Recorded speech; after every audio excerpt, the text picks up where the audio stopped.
Elijah was afraid and ran for his life. It says, we came to Beersheba in Judah. He left his servant there while he himself went a day's journey into the wilderness. He came to a broom bush, sat under it, and prayed that he might die. I've had enough, Lord, he said. Take my life. I'm no better than my ancestors. Then he lay down under the bush and fell asleep. All at once an angel of the Lord touched him and said, get up and eat. He looked around. There by his head was some bread baked over hot coals and a jar of water. He ate and drank. They lay down again. The angel of the Lord came back a second time and touched him and said, get up and eat. The journey's too much for you. So he got up and ate and drank. Strengthened by that food, he traveled 40 days and 40 nights until he reached Horeb, the mountain of God. Then he went into the cave and spent the night. You would think with all this business on Mount Carmel that if Jezebel called this guy and said, hey, I'm going to kill you, go cut yourself and cry out to your God and leave me alone. I ain't afraid of you, as Aunt Esther would say, yo, Jezebel.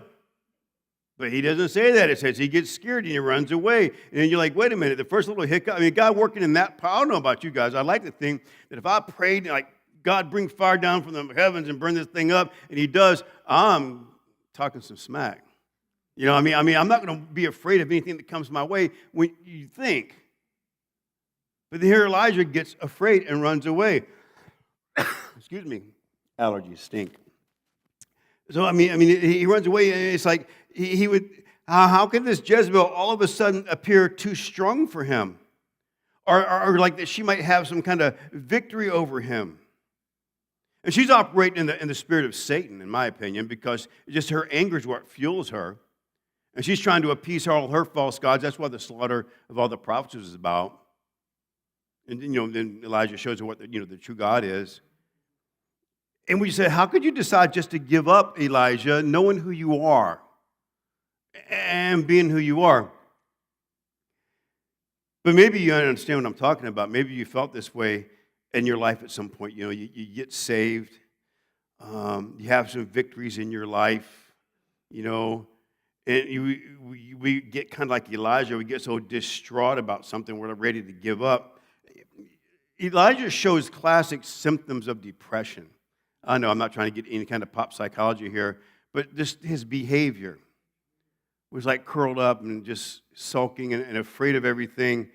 And, so I'll tell you the story because some of you have found yourself sitting under the broom bush like Elijah, thinking, Lord, I'm sick of this stuff. I'd rather just die than go through this kind of stuff anymore. And I want to tell you the same thing the angel told Elijah, that don't worry, that there's still hope. That God knows the journey's too much sometime.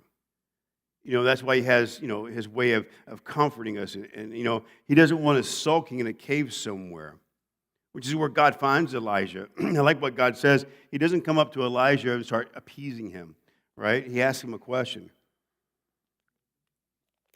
He shows up and he goes, Elijah, what are you doing here? Why are you here like this? This is Elijah's response in verse 10. I've been very jealous for the Lord, the God of hosts, for the people of Israel have forsaken your covenant, thrown down your altars, and killed your prophets with the sword, and I, even I only, am left. And they seek my life to take it away. And God says to him, he goes, go out and stand on the mount before the Lord. And behold, the Lord passed by, and a great and strong wind tore the mountains and broke in pieces the rock before the Lord, but the Lord was not in the wind. And after the wind, an earthquake, but the Lord was not in the earthquake. And after the earthquake, a fire, but the Lord was not in the fire. And after the fire, the sound of a low whisper. Elijah heard it, and he wrapped his face in a cloak and went out and stood at the entrance of the cave. And behold, there came a voice to him and said, what are you doing here, Elijah? And of course, he answers the same way. He goes, I've been very jealous for the Lord, the God of hosts, for the people of Israel, have forsaken your covenant, thrown down your altars, killed your prophets with the sword, and I, even I, am the only one left. And they seek my life to take it away. And the Lord told him, oh, you poor baby.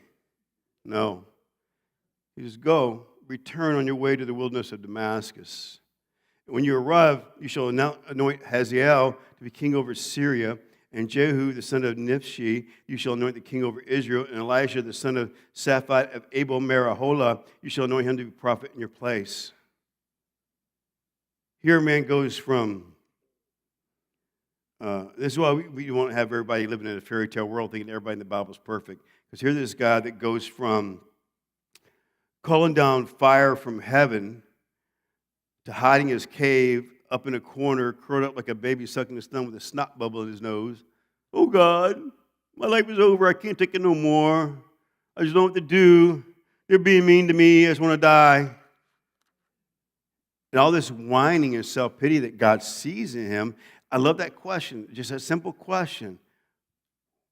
What are you doing here? You know, there's a couple ways to interpret that. What are you doing here in this physical location? What are you doing here in this spiritual location? How did you get here in your faith?